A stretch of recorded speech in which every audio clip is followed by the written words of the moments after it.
Como hemos dicho, FTP soporta dos modos de funcionamiento, el modo activo y el modo pasivo.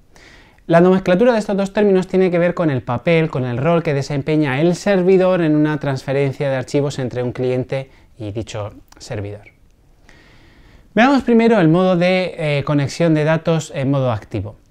Mediante esta operación, el cliente se conecta al servidor enviándole un comando port y es el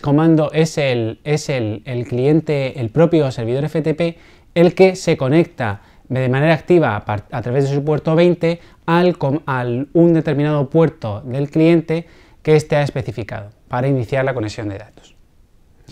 Un poco más en detalle, este modo activo es el modo por defecto en el cual opera FTP.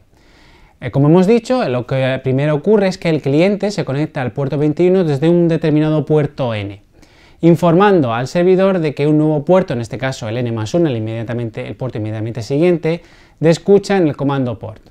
El servidor abre un canal de datos desde el puerto 20 a dicho puerto que el cliente ha especificado.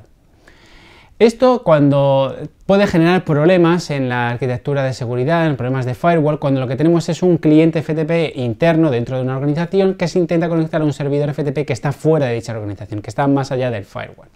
¿Por qué? Porque es el servidor externo el que inicia una conexión a un puerto diferente en cada transferencia indicado por el comando port, lo cual en el cortafuegos puede dar la sensación de que se está realizando algún tipo de ataque contra la máquina cliente. La otra modo de funcionamiento en FTP es el modo pasivo.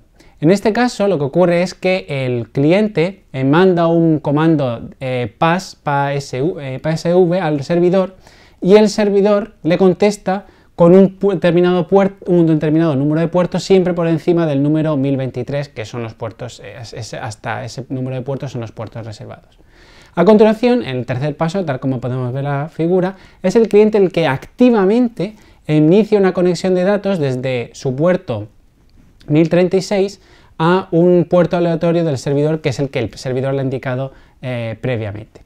Y finalmente, para iniciar la transferencia de datos. Vemos que, como en este caso, en el modo pasivo, el servidor adopta una actitud pasiva a la hora de establecer la conexión de datos. Es el cliente el que activamente inicia la conexión al puerto que el servidor le ha indicado.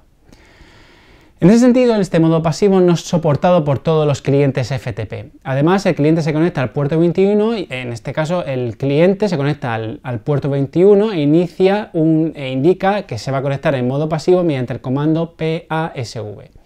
En ese sentido, es el servidor el que abre un nuevo puerto con OK y es el cliente quien crea conexión de transferencia de datos. Así, en un cliente interno, en un servidor externo, es preferible para la creación de firewalls, ya que al no ser el servidor FTP, a no ser que el servidor FTP sea también de nuestra organización. Vale, ya está.